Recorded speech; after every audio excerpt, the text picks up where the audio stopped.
Intermediate की परीक्षा में अक्सर पूछा जाता है कि शब्दों में सूक्ष्म अंतर। तो आज हम उसी पर कुछ क्वेश्चन लेकर आए हैं। तो देखा जाए, पहला प्रश्न, अनल और अनिल में क्या अंतर होता है? तो अनल का अर्थ होता है अग्नि और अनिल का अर्थ होता है वायु।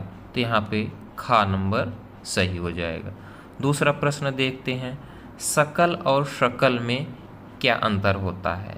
तो सकल का यहाँ पे अर्थ होगा संपूर्ण और शकल का अर्थ होगा अंश।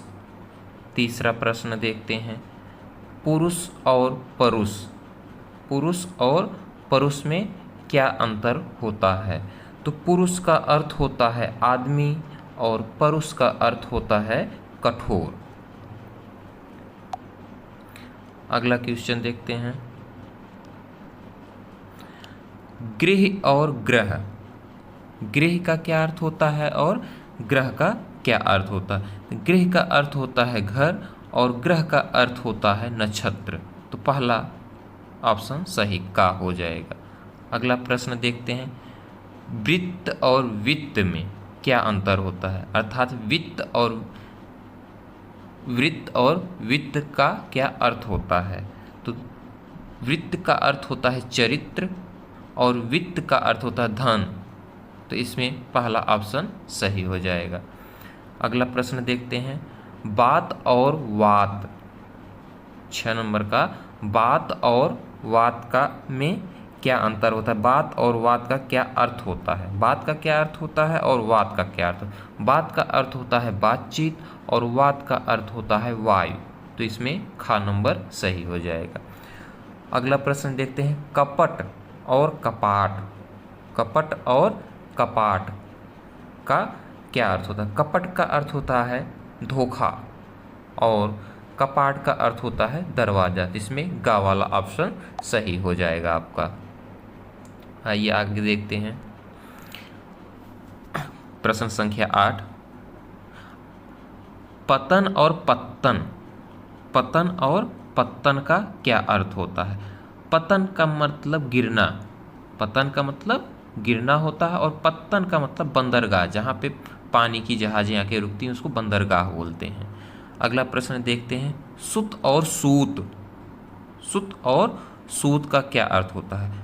सुत का मतलब होता है पुत्र और सूत का मतलब होता है सारथी। इसमें गा वाला ऑप्शन खा वाला ऑप्शन सही होगा। अगला प्रश्न है, अभिराम और अविराम, यह अक्सर इंटरमीडिएट की परीक्षाओं में पूछा भी गया है। तो अभिराम और अविराम में क्या अंतर होता है? तो अब अभिराम का मतलब होता है सुंदर और अविराम का अर्थ होता है लगातार। इसमें का वाला ऑप्शन सही हो जाएगा। आइए अगला प्रश्न देखते हैं हम, पास और पाश का क्या अर्थ होता है? तो पास का अर्थ होता है निकट और पास का अर्थ होता है जाल। तो इसमें खा वाला प्रश्न ऑप्शन सही हो जाएगा। अगला प्रश्न देखते हैं, पंथ और पथ में क्या अंतर होता है?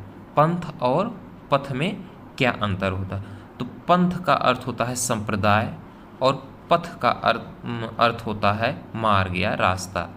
इसमें खा वाला ऑप्शन सही हो जाएगा। अगला प्रश्न है, अभय और उभय, अभय और उभय का क्या अर्थ होता है? दोनों में क्या अंतर है? अभय का अर्थ होता है निडर, बिना डरे हुए, और उभय मतलब उभयनिष्ठ, जैसे हम लोग पढ़ते हैं। तो उभय का मतलब होता है दोनों। तो इसमें का वाला ऑप्शन सही हो जाएगा। अगला प्रश्न है, अंबुज और अम्बुद, अक्सर आप पर्यायवाची में पढ़े होंगे। अंबुज का अर्थ होता है कमल और अम्बुद का अर्थ होता है बादल। दा मतलब धारण करने वाला, जा मतलब उससे उत्पन्न। तो इसका पहला वाला ऑप्शन अर्थात का ऑप्शन सही हो जाएगा। आगे देखते हैं 15 नंबर पे, मेघ और मेध, मेघ और मेध। तो मेघ का अर्थ होता है बादल और मेध का अर्थ होता है यज्ञ। तो इसमें खा वाला ऑप्शन सही हो जाएगा। 16 नंबर देखते हैं, अंश और अंश में क्या अंतर होता है? तो अंश का अर्थ होता है कंधा और अंश का अर्थ होता है हिस्सा। तो इसमें ग वाला ऑप्शन सही हो जाएगा। अगला नंबर देखते हैं, जलज और जलद। 17 नंबर, जलज और जलद में क्या अंतर होता है, इनके क्या अर्थ होते हैं?